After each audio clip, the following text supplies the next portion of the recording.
Welcome to the podcast for Boomer Women, where we are embracing the journey. I'm your host, Agnes Knowles. Gray divorce is on the rise, and often, by this age, we are confident we know what we are doing. We may be looking forward instead of thinking back over all the reasons we spent decades together: love, passion, friendship, children. And we can be quite single minded about our decision, seeing only the frustrations. My guest today is a couples therapist. We talk mostly about married couples, but of course, we have lots of relationships in our lives that could benefit from therapy. Bruce's experience shows through with his candid approach, his explanations, and the way he really seems to see both sides of each story he becomes a part of. His great sense of humor shines through, and I'm sure you'll enjoy our conversation as much as I did. Listen now.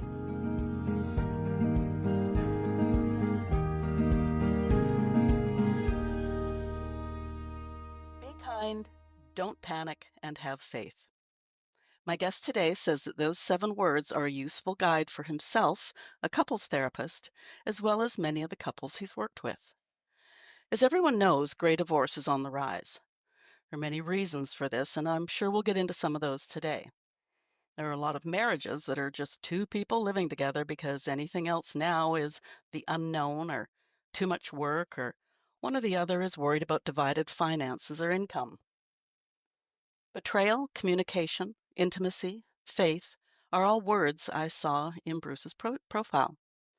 Bruce has been in practice for 30 years, and he chose couples therapist. And he chose couples therapy. You see, I'm winging some of these notes now. We were sort of hoping that his wife Judy could join us, and she is unable to do that. So, yeah, I'm just going to keep an eye on my notes here. Bruce Chalmer, welcome to the podcast for Boomer Women, where we are embracing the journey. Well, thank you. I'm delighted to be here. Yes, I sort of we got our signals crossed. I didn't realize that you were hoping Judy would be, and she would have been great too. But here we are. So, Yeah, right. yeah, You might have been outnumbered though, and that might not have been a good place for you. So, okay, let's start at the beginning. Why couples therapy? yeah.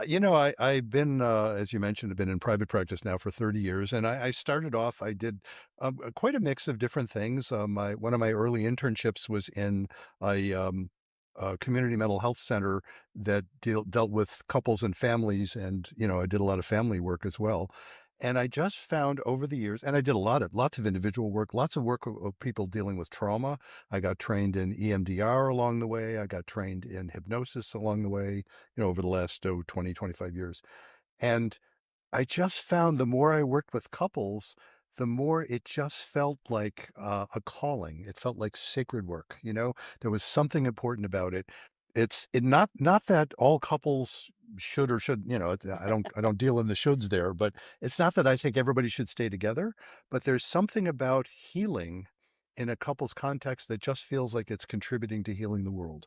So I have been very inspired by the folks I work with. And, one of those books that I've written, the one about betrayal and forgiveness, really is all about what I learned from all these people that I've worked with who have struggled through really hard stuff and have come out one way or the other, come out the other side. And I've learned so much from their struggles and how they've managed them. And it's very inspiring. So that's what I wanted to put in the book. Okay. Now, at what stage do couples come to you? They know something's wrong and they're trying to keep it together, or are they just trying to navigate the divorce process as amicably as possible? All of the above, really. I do Okay. get Okay. mostly folks who are still haven't decided to divorce yet. I have worked with couples who are in the process of divorcing, and they want to find a way of doing it as humanely as they can. Maybe they have kids together. They realize they're still going to be co-parents. They want to be able to work together, and that I certainly work with folks like that too. But most of the people I work with, something has gone wrong.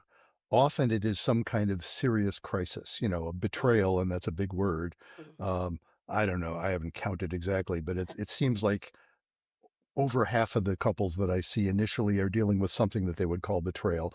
Very often it's infidelity. That I did sort of a little seat of the pants guess for one of my books, and I was thinking it's close to half of the folks I work with are talking Wow. about infidelity in the first session. Maybe a little under that, but it's very, very common. And there's other kinds of betrayals as well. So people, I often comment to folks, nobody ever makes an appointment with me just to tell me how well everything is going. So it's like, that's funny. If I were going to conclude what's the state of relationships based on the folks who make appointments with me, I'm thinking, oh my God, everybody's having problems. Well, yeah, that's because they're talking to a therapist. That's why they're talking to me. So it's usually that they're having problems, and often they're looking to see if they can make it work. Well, I may be able to change that for you later on in my notes, so I'll be curious to see what your response is when Ah, I ask the question. sure. Now, as you know, I did a few adjustments to my notes because Judy is not here. I'm going to Hmm. ask you this one anyways. You and Judy have a podcast called Couples Therapy in 7 Words. Yes. Are you usually on the same, are the two of you usually on the same page, or do you get into some interesting discussions as well? That is interesting. That particular podcast, and I'm pretty sure Judy would say it this way because she often has. Yeah, It's interesting because, I'm the therapist yeah, and she's like well, I like to say I'm the therapist. She's the real person. yeah.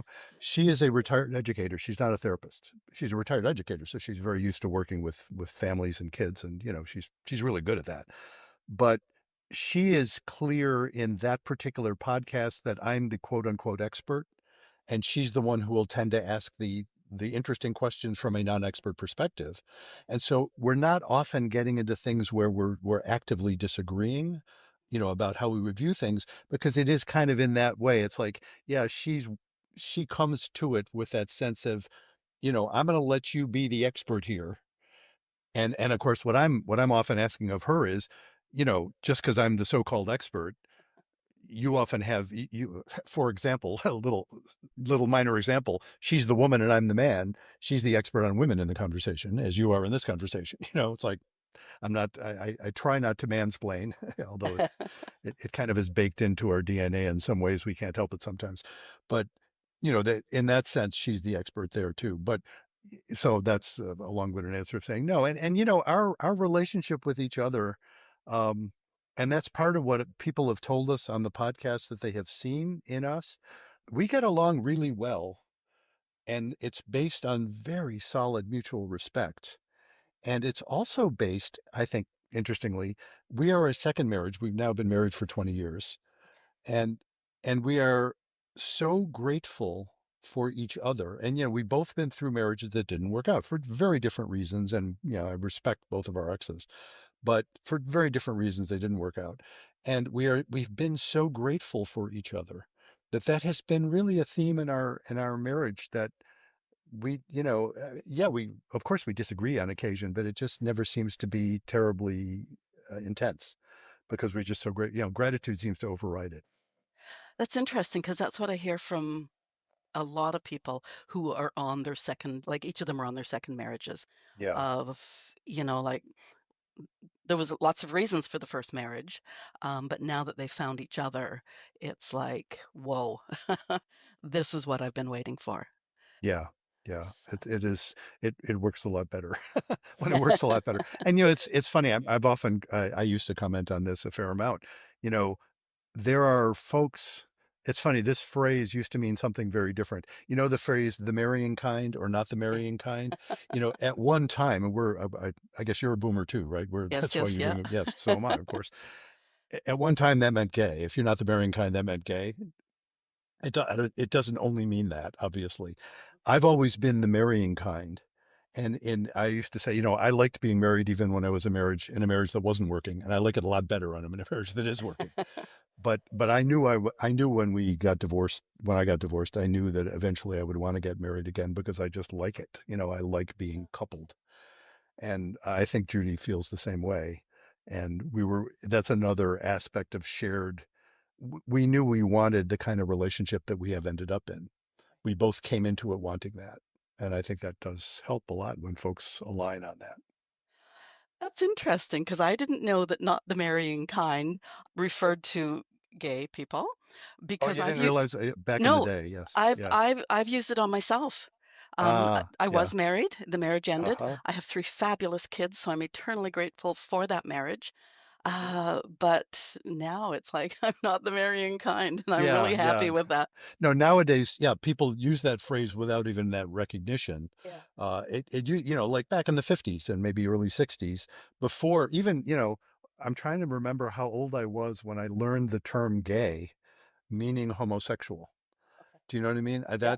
That it's of course been around way longer than we have. It Yeah. goes Yeah. way back, but in terms of common parlance, that wasn't the term that I remember anybody using. But if they would sort of say, wink, wink, nod, nod, oh, he's not the marrying kind, that's Uh, what that was one of the connotations then. okay. Yeah. Okay. So back to we boomers, us, what Hmm. back to us boomers. That's what it is. Hmm. A common theme that I hear from women is that they've been defined by their roles for 20 to 30 years. They're homemakers, their mothers, their employees, their daughters. Men will often seem to identify themselves by their career. Hmm. So when they leave the 9 to 5, they've forgotten how to be a couple, a husband and a wife, partners, shared goals, passion, and as I say that, I realize that we're talking about heterosexual couples, but can you talk to that the whole, "Oh, right, here we are, what do we have in common?" Yeah, yeah. Well, indeed, I see that a lot. Mhm. And actually, I want to address the thing about we're talking about heterosexual couples. I have actually put this in at least one of my books, maybe two. All of my examples if of couples tend to Right, be heterosexual, right. not because I have any, I have worked with gay couples.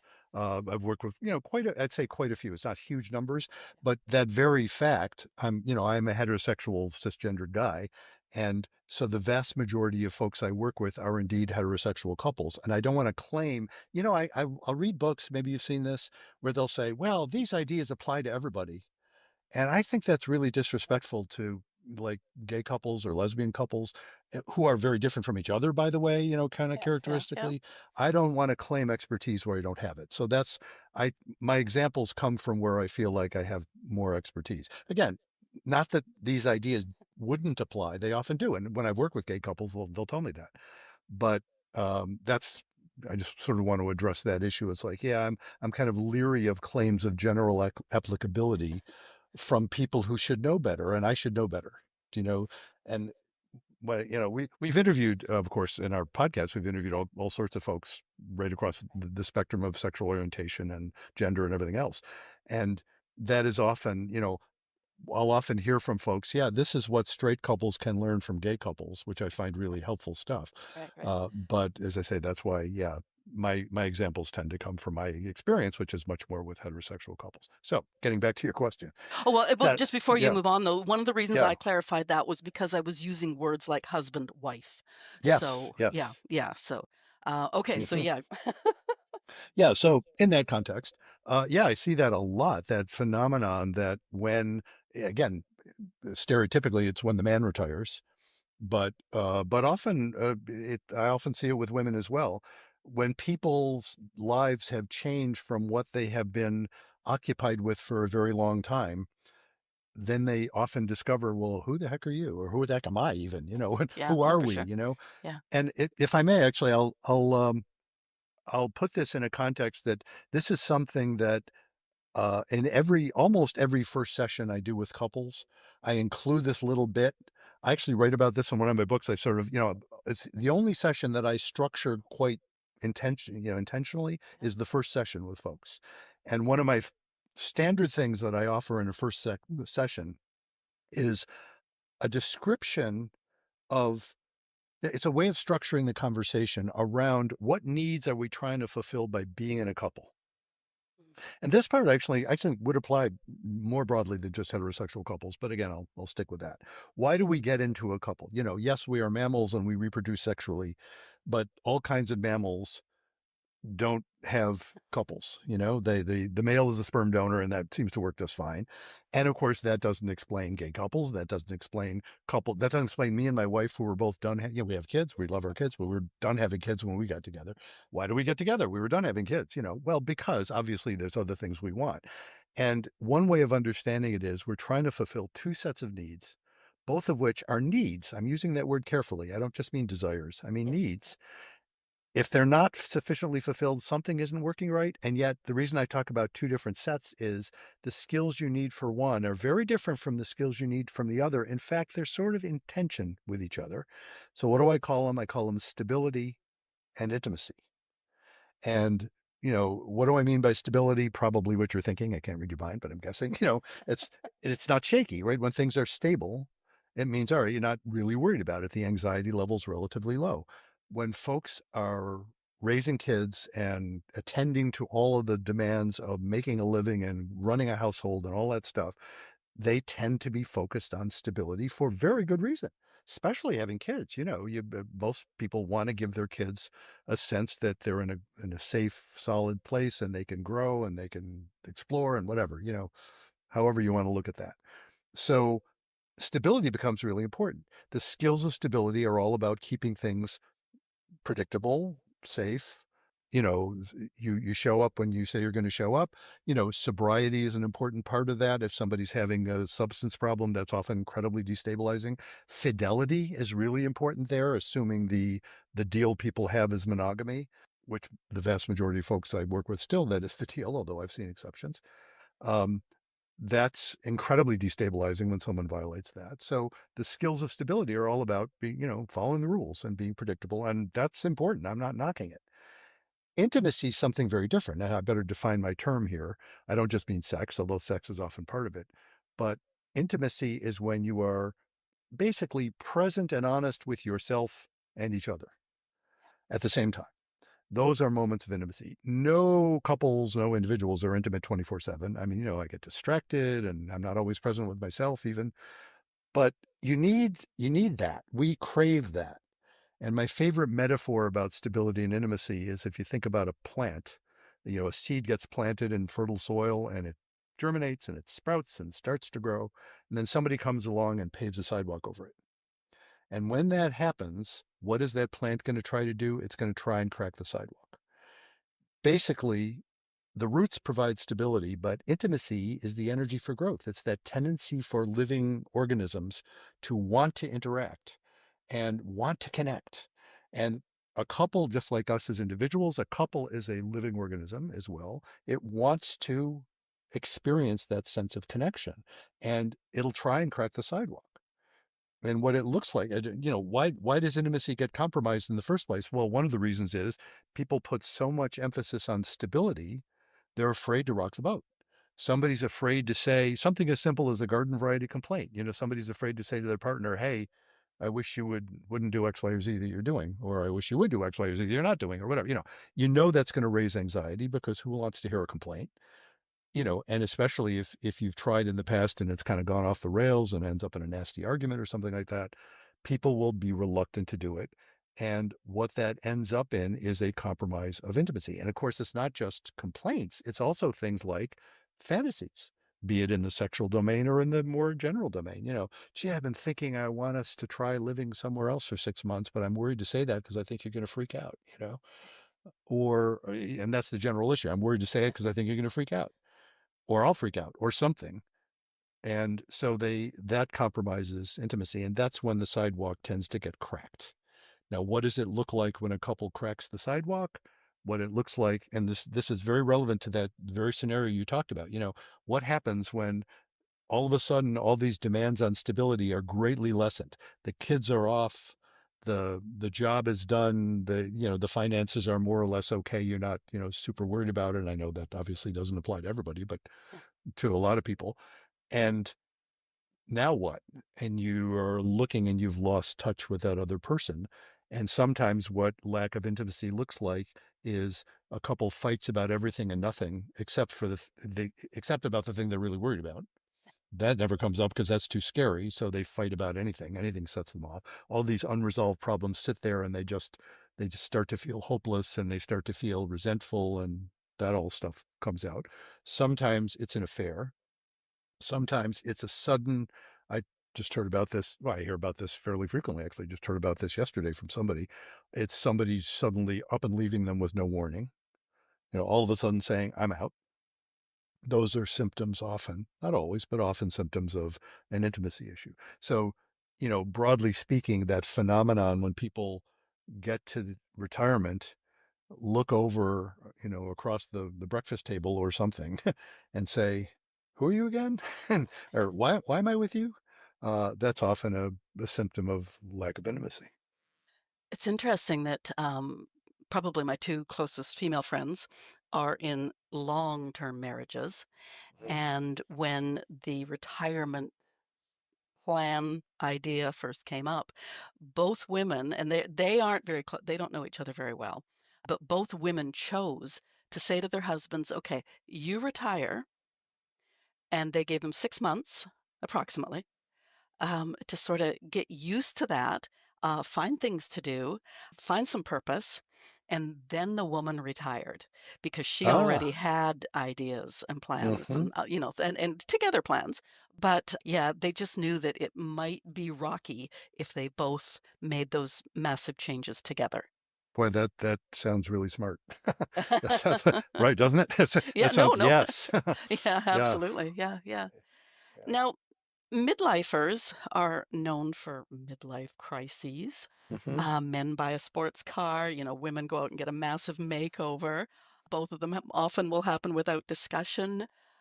Do you see that?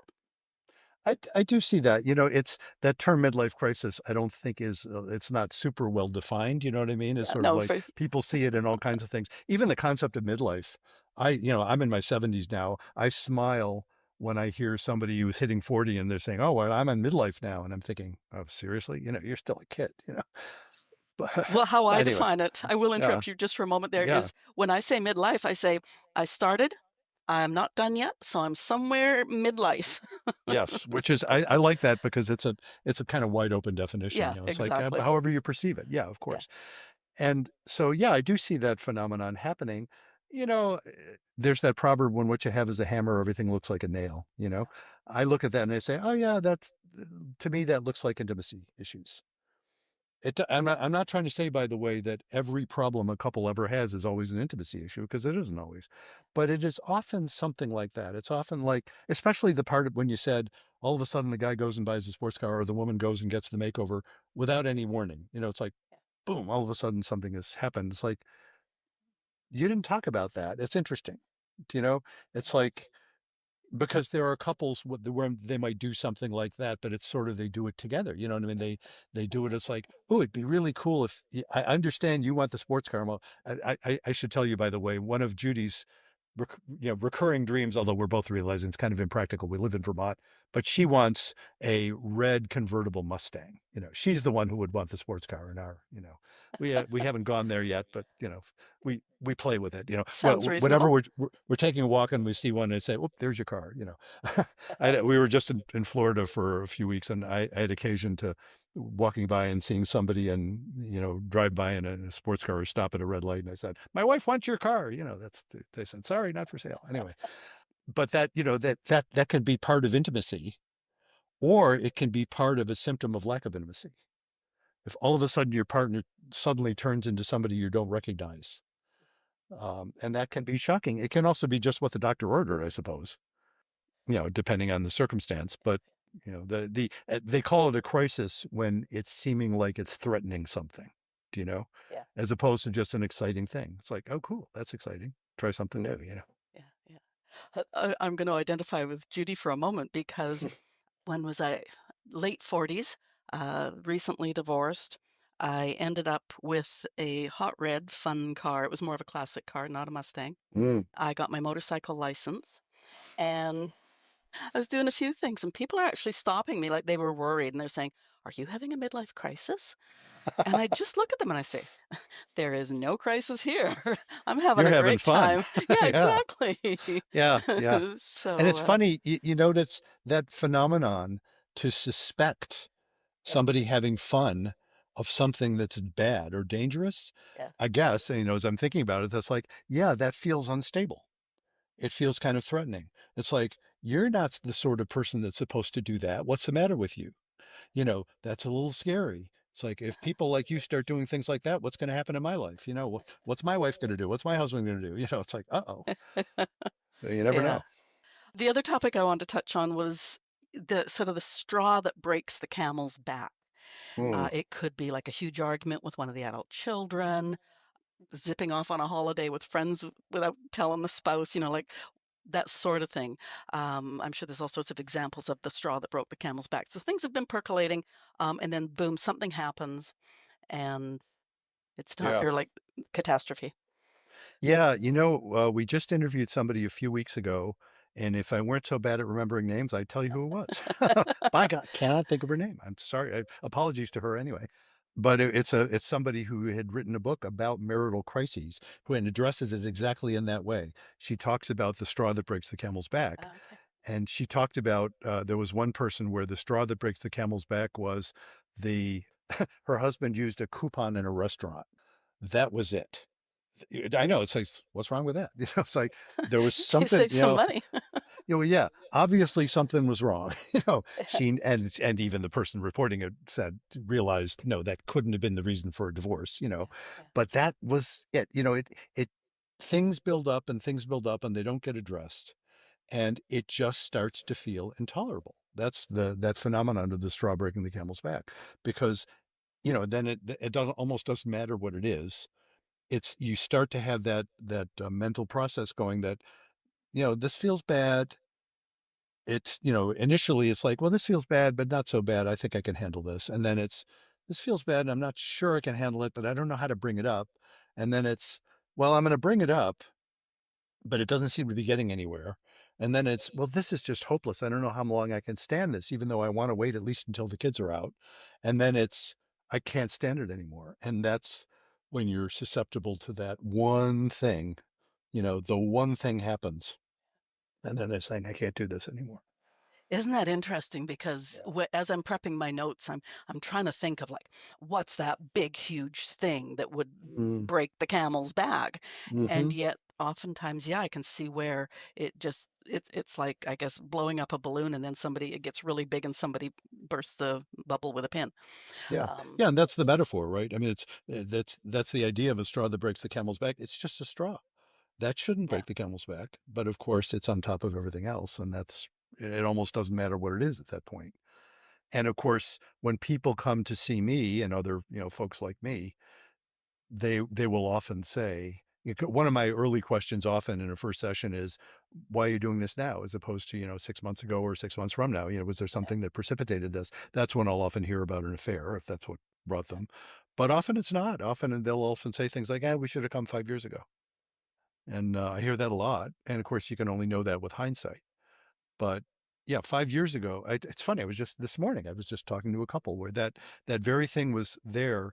The woman was saying, man or woman. The woman was saying, you know, I I'm understanding through our sessions, the two of them were kind of understanding the pattern they'd gotten into. Mm. And she was saying, I know I'm being I know why he doesn't want to spend time with me because I'm not nice to him. I know why I'm not nice to him because he keeps not showing up in the way I need him to show up. And they're both understanding each other. They're both at that moment of it's like, okay, I see why we're here. But she was saying, if we'd had this conversation 5 years ago, then I might have thought, okay, yeah, good. We could turn this around. It's only been a few months, but it's been years. And so it's hard for her not to feel resentment, even though she realizes that her resentment has become part of the problem. It's not crazy. Neither one of them is crazy. It's another thing I say to virtually every couple I meet right from the get go. I usually say it about 20 minutes in. And I usually say that. I say, well, now that we're old buddies, because I've known you for 20 minutes, I can see that neither one of you is crazy. I usually use a different term. I'm not sure what your language code is for this. Are we PG or can I exceed that slightly? Wide It's open. fine. What I say is, I can see neither one of you is batshit crazy. and and and it's actually that lets me also refer to those moments I was talking about where they're understanding what's going on, even though they haven't solved it yet. I call that the oh shit moment. Uh, It's like, oh shit, that's what's going on. Oh shit, and it's this moment where they're not blaming each other, but they haven't solved it. It's like, oh, I see why he's that way. I see why she's that way. They're not crazy to be that way. I get it. I see why I'm that way too, and I'm not crazy either. Oh shit. That's why we're having this problem. At it's least funny. yeah, go ahead. I was gonna say it's funny that you mentioned that because it's some time ago now, a year, 2 years ago maybe, I interviewed Michael Kay, and so I listened to Mm, your interview with Michael, and you mhm. said, "Oh, I gotta remember to tell you about the 'oh, shit' moment," but then you never did get back to Oh, it. we never got So to it. Well, there you no, go. so it was like, "Oh, I've gotta ask him about this oh shit moment."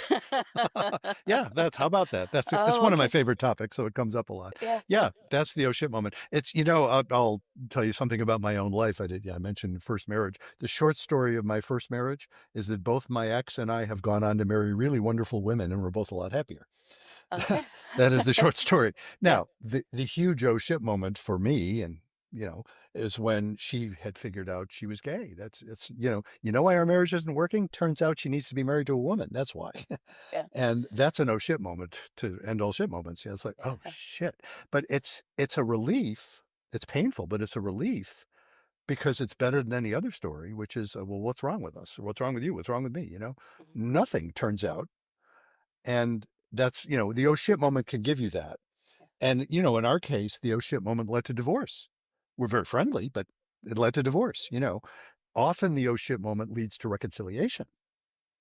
It can also lead to divorce. You don't know. I mean, Yeah, yeah. moments of intimacy like that, and that's a quintessential moment of intimacy, the oh shit moment. You don't know where it's going to go. It's intimacy is unpredictable, but it's going to go somewhere alive rather than somewhere dead. Mm. And so that's, a lot of the work of couples therapy is about inviting people to those moments of intimacy, including things like the oh shit moment. Alright, okay. Now, you've mentioned a few times infidelity.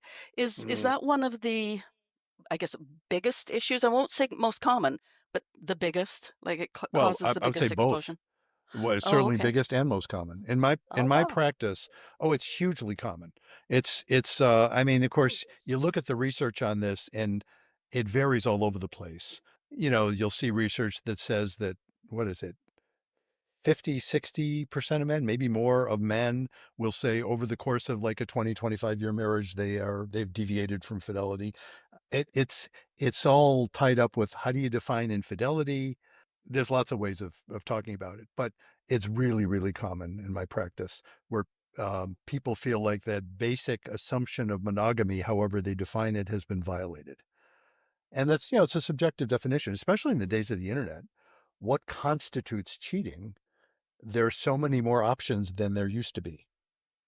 So maybe that's a reason I don't think that's a reason it's so common, frankly, because even, I've been doing this for 30 years, and even before the internet was a factor, people were still being unfaithful. It was different how they got caught. That was the difference. oh. That's changed a lot. Oh, okay. Yeah. Schaefer, yeah. Yeah, it's funny how one subject will lead to the other because I hear people who, I was checking his texts, and I'm going like, "What are you doing that?" Like, that's an invasion of privacy that Oh, absolutely. Yeah. is like And yet, it'd be like him going through my purse. Like, yeah. "What?" But you know why they do? I'm not justifying it, but you know why they No. do that, right? Yeah, They do no. that because they're feeling at risk. They're feeling like this feels really dangerous. So they'll do something that, yes, is a violation, maybe even of their own values. But that's what leads people to do that. Again, I'm not saying it that makes it okay, but it's certainly not crazy. I mean, it's understandable why people would do it, even if they shouldn't. Right, right. Now, speaking of intimacy, as we get older, into Mm. our 70s, there's so many reasons why it's diminished or disappeared. Hmm. I've had sex therapists on, and they talk about it doesn't necessarily have to be the actual sex act. Intimacy can be all sorts of other Right. intimate things. Sex Um, is not just intercourse. yeah, no, for sure. Absolutely. Yeah, Yes. yeah. Yeah. Hmm. So here I love to quote or paraphrase, I'm sure, the late David Schnarch. Do you know that name, No, David I don't know Schnarch? that name. It's a No. funny last name, Schnarch. He died uh, like early 70s. I mean, just a few years ago he died. He was a couples therapist. I don't think he referred to himself as a sex therapist per se. He wrote a lot about sex. He wrote a book mostly for therapists called The Sexual Crucible, where he talked about, a couple's sex life as this and sort of a crucible. It's like this place where you can explore intimacy issues because sex and intimacy aren't identical. Sex is Mm-hmm. sort of a subset, but it often is correlated. It's like, yeah, if a couple's doing well sexually, they're probably doing well more generally with intimacy, although I bet exceptions, and vice versa. If a couple's doing well with intimacy in general, they're likely to have a pretty good sex life. Again, I bet exceptions. Now, obviously, the exceptions there are often if there's medical issues, Yeah. which are absolutely not to be ignored. I will tell you, one of the people we've interviewed on our podcast is Batsheva Marcus, who's a sex therapist in the New York City area. And she wrote a book called Sex Points, which talks about all these different factors that are involved in what goes well or doesn't go well sexually, especially for women. She was a sex therapist at a women's health clinic. And one of the things that she pointed out, one of her chapters in her book, and I sort of needled her a little bit about this with appreciation. I said, one of the things I like about your book is that one of your chapters warns people against people like me. And she said, she demurred and said, "Oh, no, no." And I said, "No, you sort of did." Because and properly, what she says is, you talk to a couples therapist about sex, and most couples therapists are going to be all about the relationship. We're going to be thinking, oh, well, if you're having sex problems, it must be about the relationship. You must be having difficulty with each other one way or another. And Batsheva would point out, of course, sometimes it is that. Often it is that. Relationship's important. But there's medical stuff that comes up that has nothing to do with the relationship that are medical treatments for. It's like, don't ignore that stuff, which is really important. So, having said that, let me get back to David Schnarch.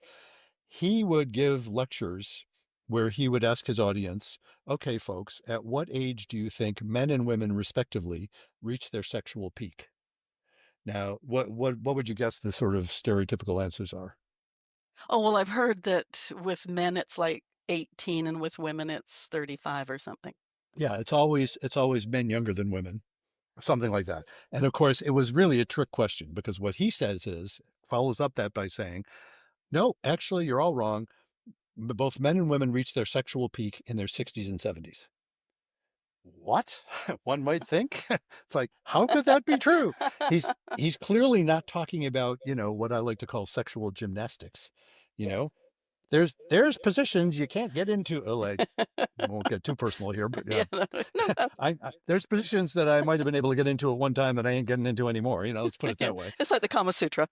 Yes, exactly. Right. That looks interesting, but going there, I don't want to end up in the hospital. Not going to happen. And even in terms of hormones, right? There's hormonal issues that happen for both men and women. I'm Mhm. sure you realize, and erectile issues for men and vaginal dryness for women, and Yeah. all the stuff that goes on with women after menopause and all that stuff. All of that stuff's significant, but what he was pointing out was no, genuine sexual intimacy requires maturity. And, I like to liken that to what I was talking about with intimacy. The chief skill of intimacy is to tolerate anxiety, not to avoid it, because intimacy can be scary as hell. Again, in the sexual domain, especially for somebody to say, I'm kind of thinking I want to try something and I think I'm weird, but I really feeling like I want to try this, that's a scary thing. That's a moment of intimacy to share fantasies. We interviewed somebody on our podcast, and I remember her name, Artemisia Divine. So astonishingly, I remember her name. Um, it was really interesting. She's a former sex worker herself. She had been a professional dominatrix for a number of years, and she's older now and no longer does that. But she developed a really deep understanding of the role of fantasies in people's lives in their sex life, but not only their sex life, and how that can be used by a couple. You can incorporate that again, not by making people do things they don't want to do, because that's not going to work, is it? Yeah. Uh, you don't want to, either force or control somebody in doing something they don't want to do. But to know about that, to let yourself and let your partner know about some of these things can be really enriching and surprising and scary as hell. Because you might, a lot of the fantasies that people have are highly unpolitically correct, to say the least, Mhm. involving things that would be flat out wrong, flat out immoral, flat out illegal, who knows what. And yet people have those fantasies. And those fantasies don't mean at all that they want that to happen, but they want to fantasize about it because there's something important about it, and it's not pathological. That's another thing she points out. Artemisia points out it's not about pathology. It's not about, oh, you're having this fantasy about being raped because there's something wrong with you or you're trying to work out past trauma. No, not necessarily. It it's she talks about that one in particular because that is so common among women.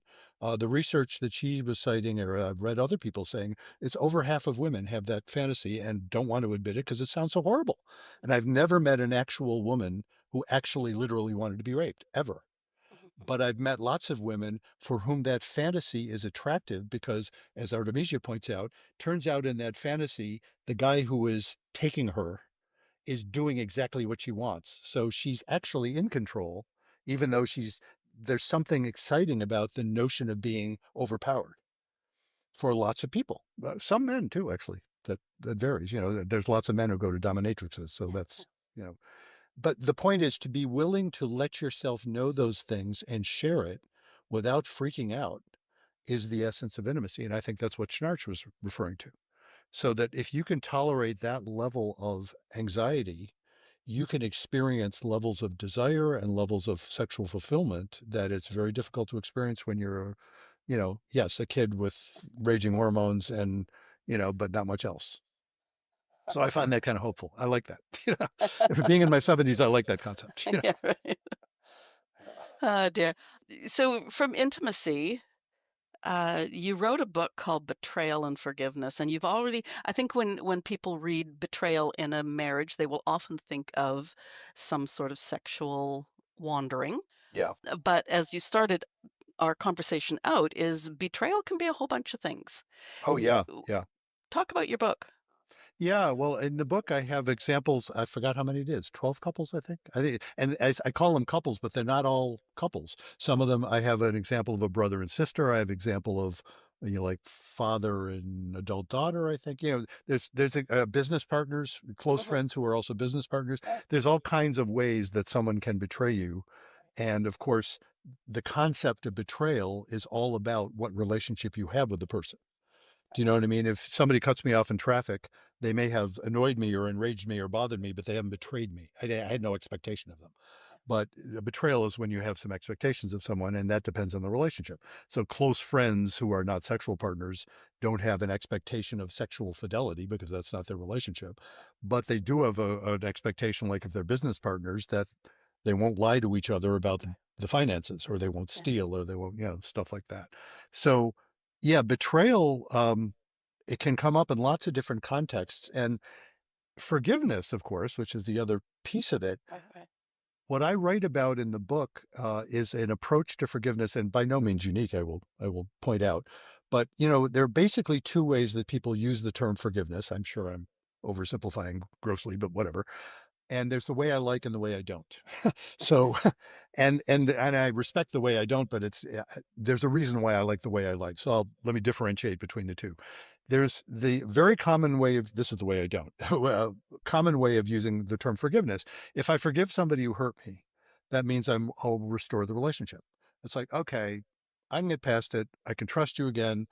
Yeah, forgive and forget is ridiculous. I'm not going to forget it, but I can move past it. I can write it off.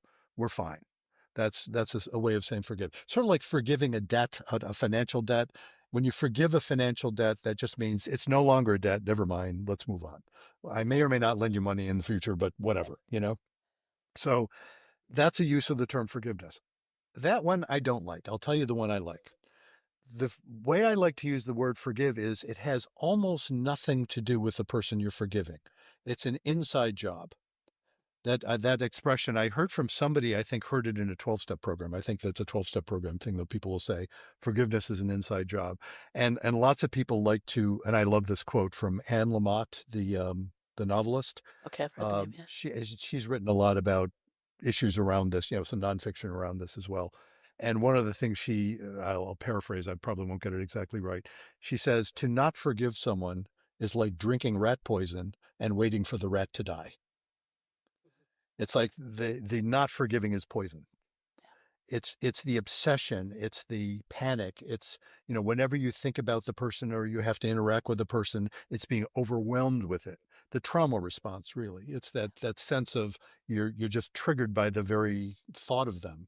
Mhm. That's when you haven't forgiven. And the way I use the term forgiveness is, no, you can forgive somebody, and that just means you're no longer overwhelmed when you think about it. You're no longer overwhelmed when you have to deal with it. It's like, okay, it was what it was. Bummer, don't like it, wish it hadn't happened. I don't have to freak out when I think about it. That means you can forgive someone you have no intention of restoring a relationship with. You can forgive somebody you don't trust at all. You can forgive somebody that you have every intention of suing in court or prosecuting or divorcing, but you're just not super pissed off when you do so anymore because you're past that. Well, I think too, isn't it a matter of almost saying, "You can no longer control me. I don't Yes. like you, I don't Yes. like what you did, but you can't control me anymore because Right. it can eat away at you." That Yeah, exactly. Yeah, it's getting that eating away at you out of you. I talk in the book about there's 3 steps to get there.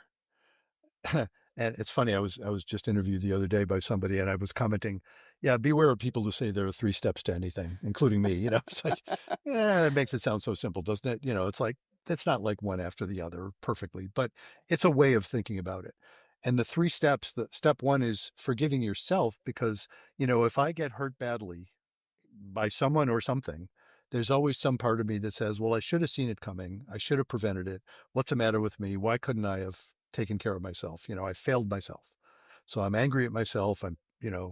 Or I'm just shaken. Like, who am I? I can't even trust my own judgment anymore. Forgiving myself would be a way of the way to, what it feels like when you've forgiven yourself is you realize, I wish I had known, but I didn't know. I only knew what I knew, and I didn't know what I didn't know. And now I know, but I didn't. So I was doing the best I could. I guess that's, bummer. I wish I had known better, but I didn't. So I was doing the best I could. I don't have to be angry at myself anymore. Painful lesson learned. Okay. That's forgiving myself.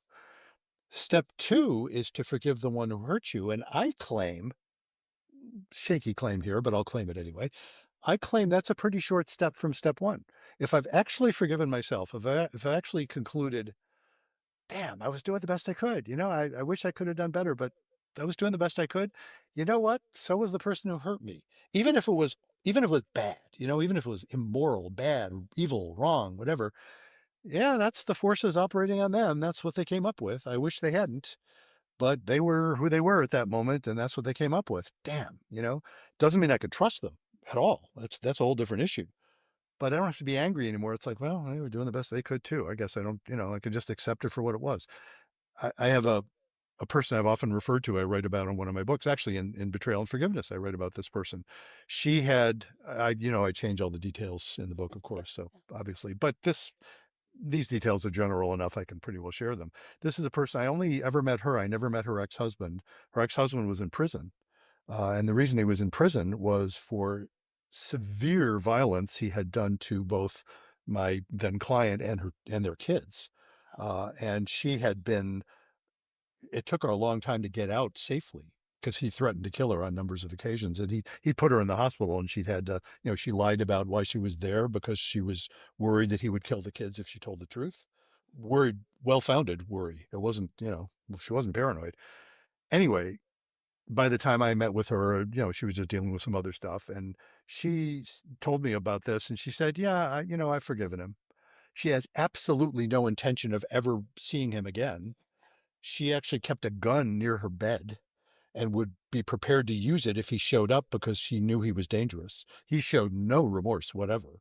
She just figured, well, she can forgive him. He was nuts or evil or something, but she was under no illusions about him.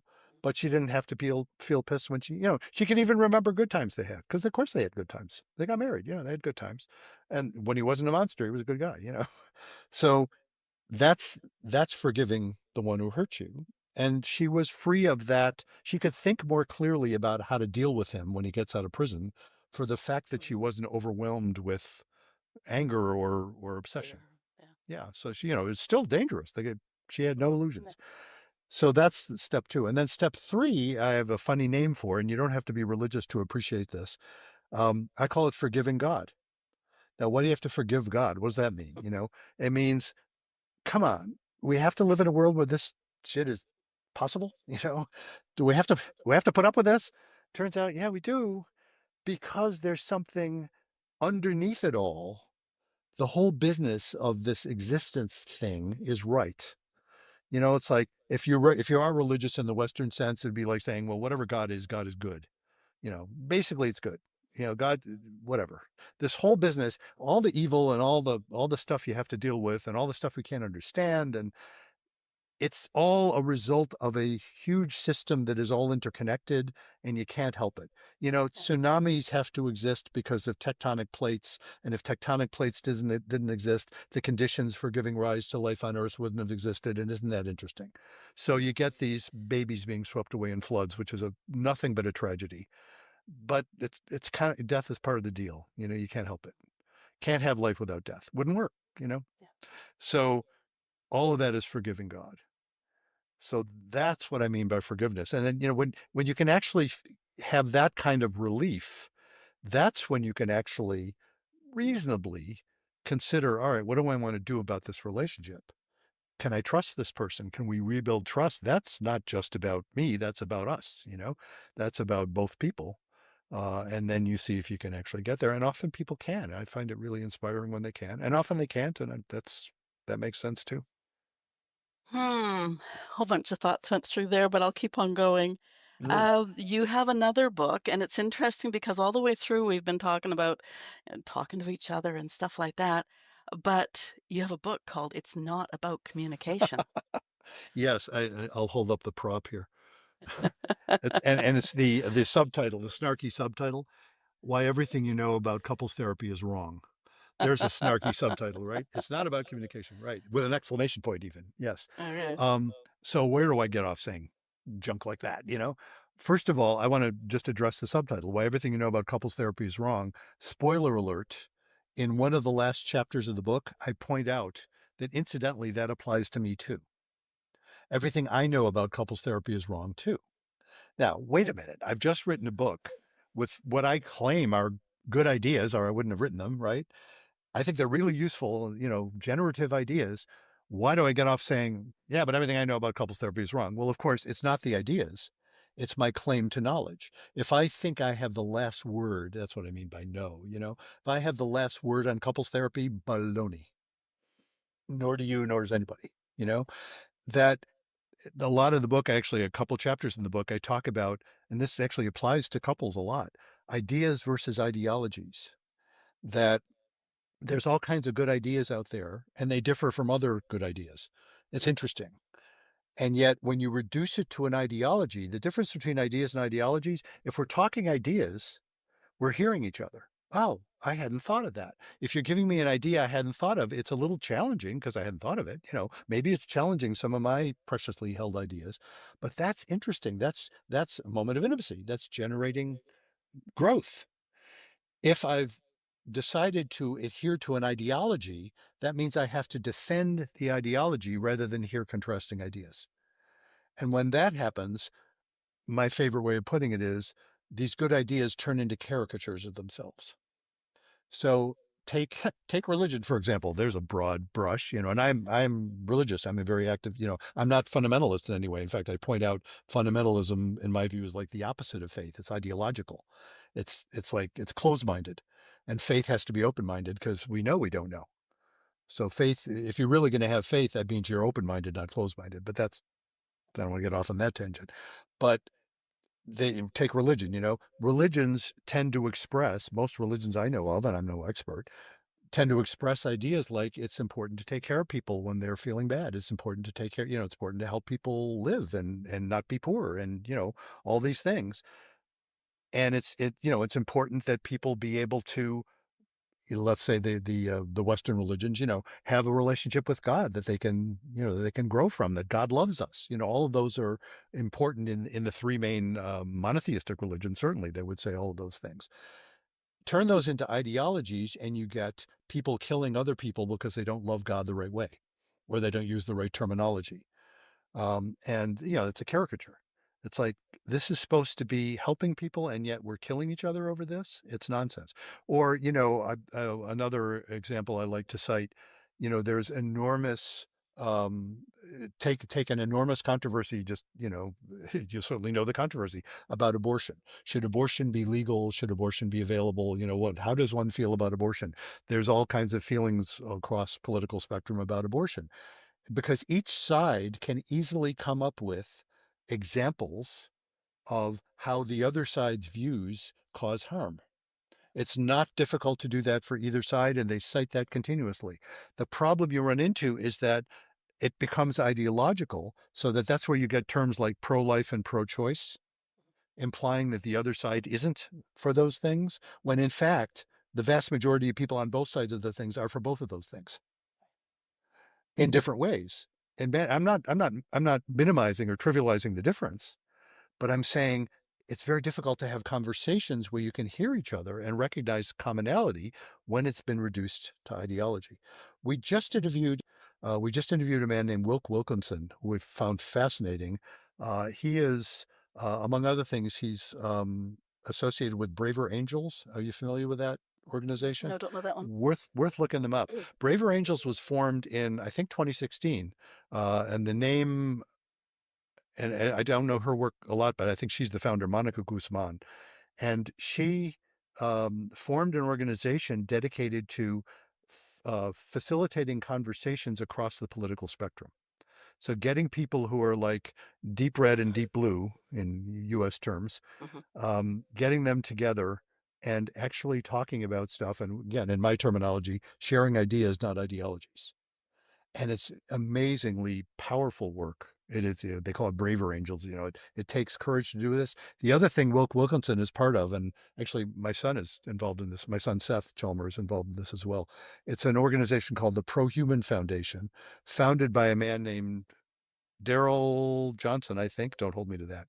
Bad with names, so I got to tell you. Anyway, you may have heard of him though, even if you don't recognize his name. He is a black man. He's a what I think he's a jazz musician actually. Anyway, he's a black man who decided he was going to visit Klan rallies and talk to the guys there.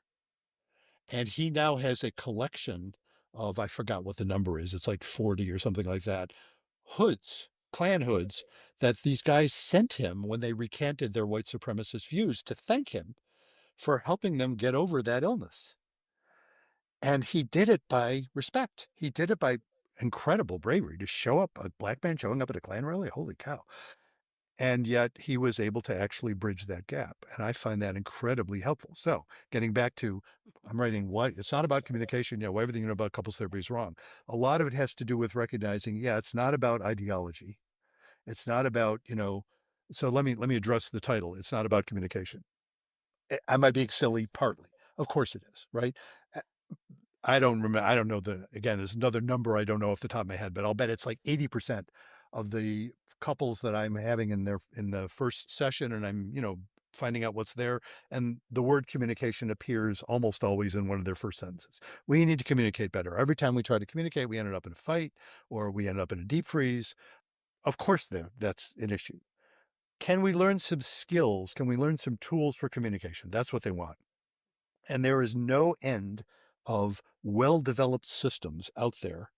Nonviolent communication. You've probably heard of I statements as opposed to you statements. That's a classic. And I'm saying these things, I don't mean to be dismissive. They're all good ideas. All of them are good ideas. If you look at a couple that is functioning well, a couple, the sort of couple that doesn't make an appointment to see the likes of me, right? You look at a couple that's functioning well. And let's say Judy and I, we both say we're functioning well. I guess we are. If you look at us talking about something, let's say we disagree about, like, I think this, you think that. What will you notice? You will notice the absence of nasty. We won't be calling each other names. We'll obviously be respectful of each other. You will notice each other actually hearing each other. You'll notice us saying things like, "Wait a minute, let me make sure I understand where you're coming from here." You'll notice that stuff happening. So that's where those systems come up. Well, they'll say, well, if you have a couple that's not doing well, let's teach them to communicate that way. And then they'll do well, right? Bullshit. That's that is the classic. It's a logical error. I almost want to say, forgive my inner nerd, but I'm a recovering nerd with frequent relapses. And this is the a post hoc ergo propter hoc fallacy. Yet, isn't that nerdy? I'm being pedantic here. What does that mean? That literally in Latin means it's the afterward, therefore, because of fantasy. It says, well, if a well-functioning couple communicates that way, if we teach them to communicate that way, they'll be well-functioning. No, They're communicating that way because they're well functioning. They're not well functioning because they're communicating that way. If you teach people to imitate communicating that way, they still will be pissed off at each other. They'll just do it in different terms. You can craft I statements that are every bit as brutal as the you statements that you're not supposed to use. You can, if somebody is really, what I like to tell people, the vast majority of folks I work with do not have communications problems. They are very skilled at communicating. There are some exceptions. Every once in a while, I'll meet someone, let's say on the Asperger's spectrum, or Asperger's, or on the autistic spectrum, and occasionally a person, what they used to call, they don't use the term Asperger's formally anymore, but that phenomenon is one of the things that characterizes that is you don't know how to read someone's emotions. Well, that's going to be a communications problem. Like if I can't tell if my wife's pissed off or happy with me, my responses are not going to be terribly helpful a lot of the times. And I've worked with folks, and they can, a lot of times they can consciously learn those skills. It's like, look, this is the sign, this is what to look for if the person's pissed off or not. Those are communications issues. Or again, very occasionally I'll meet a couple where they literally aren't fluent in the same language. So, if they're talking to me, of course, at least one of them speaks English and the other one is English as, say, a second language, and they're not very far along yet. That's a communication issue. And cultural issues can look like that as well. It's like, oh, the meaning of this in your culture is different than the meaning of this in your culture. No wonder you're having trouble understanding what's going on. That happens. Those are communications issues. Fair enough. The vast majority of folks I work with think they have communications problems. No, they're very skilled at communicating. What they're communicating is the problem. It's not how they're communicating, it's what they're communicating. They're communicating pain, distrust, anger, contempt. They're very skillfully communicating those things. Teaching them to communicate better won't help. What will help is for them not to feel those things. They actually have to be in a place where they're not expressing contempt because they're not feeling contempt. They're not expressing mistrust because they're not feeling mistrust. They're feeling safe enough to be able to say, this is what's bothering me. They're not expressing anger because they're not angry. They may be distressed, but they're saying, gee, it's like the oh shit moment I was talking about. It's like, oh shit, I'm not angry anymore, but wow, what do we do? Then their communication will follow very nicely because they're already skilled at communicating. So that's the basis of that book. All right. Okay, I'm just looking at the clock here, unfortunately. I uh, did say I was going to throw you a bone at the beginning. mhm, I know a younger couple, happily married, but they go to a couples therapist regularly, mm, maybe as a preventative measure. I don't mhm. know, but there you go. Some of them do go and say, hey, we're doing just fine, but we're just Yeah. sort of checking in. I've had a few over the years, when I say nobody makes an appointment with me to tell me how well it's going, there have been the occasional exception, almost always in my practice. I can't think of an exception to this actually. When that's happened, they've been doing like premarital counseling, the sort of thing you would go to a clergy Oh, okay, person yeah. for, but if they don't, they're not religious or something. So it's like they've seen, especially that it's like, well, we don't end up like our parents did, Oh, that yeah. sort of thing. Like we're doing fine now, but we want to kind of head off problems with the past. So that I have done a little bit of that, not a whole lot. I have met couples that feel that way, like, well, as a matter of course, it's like getting a checkup at the dentist, you should Right. always go. And I respect that, but it's just not much fun for me to do that kind of work. And that's me. I mean, I'm not blaming them for that. Yeah. I'm probably the wrong guy to do that with for very long because I'm feeling like if it ain't broke, don't fix it. That's a Vermont saying, I guess. Um, I don't know. Again, that's just me. I am more drawn to helping people when they're having. I want to help them get over pain, and if they're not feeling a lot of pain, great. Let me work with the folks who are in pain. I love it when people recover. That feels great. I do love it, and most therapists will get this. I do love when I'll get the occasional email or something from somebody who said, I just got one of these not that long ago. I worked with you 5 years ago.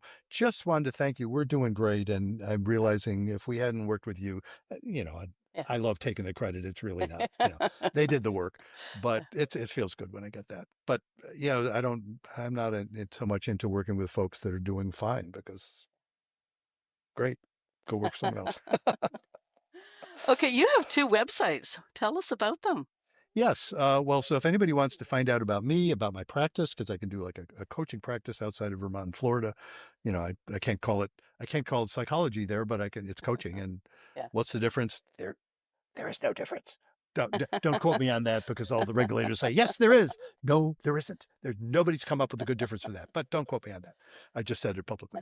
No, that's brucechalmer.com. If you go to brucechalmer.com, find out all that stuff. That will also lead you, if you want, to the website for our podcast, which is CT in 7. That's the number 7, ctin7.com, CT for couples therapy. The name of the podcast again is Couples Therapy in 7 Words. So ctn7.com will get you to our podcast website. All of our episodes are on there. If you want to see videos of all of our episodes, those are on my blog at brucechalmer.com. But those things are linked together and you can find your way there. Excellent. May I ask you a personal question before we close? Of course.